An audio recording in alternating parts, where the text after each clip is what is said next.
So the purpose of this is to show you guys how we can manipulate stroke weights and change things in Adobe Illustrator. So what I did was I created this piece from my sketch for my project.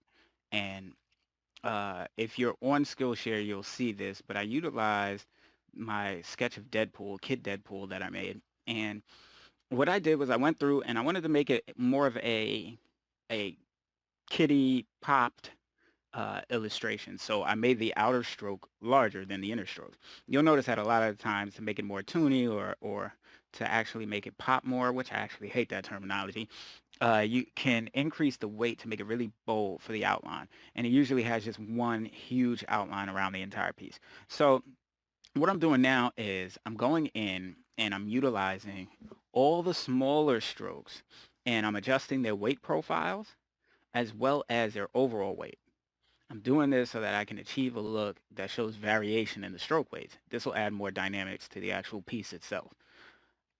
In the bubblegum area, if you look, what I was doing was I was changing the lighter lines in the bubblegum area so that way it's not as prominent so it wouldn't stick out and look like a sore thumb. So right now I adjusted the actual line for the bubblegum strand behind the other one so that way it comes forward as opposed to receding into the background.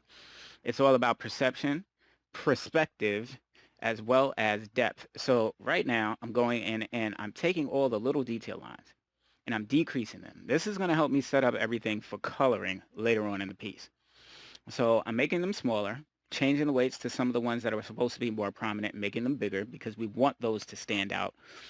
Primarily around the neck piece, the actual eyes, a little bit of the bubble gum, the rim of the hat, and the actual outline of the overall piece.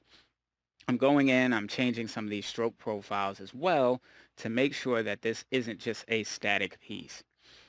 What I'm doing here is I'm trying to change the actual look of the strands on the hoodie and giving it something that looks a little bit more dynamic so it doesn't look so stiff.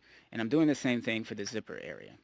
And what I'm going to do after that is I'm going to go in, adjust the brow ridge, the button on the top of the cap, and I am adjusting the inner portion of the cap's snapback area.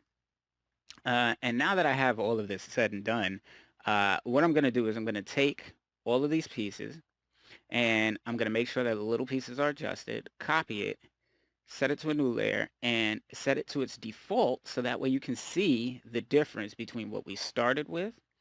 And right now, the piece that's on the actual left-hand side is officially how the piece started with all the basic lines, no stroke profiles, all the same weight.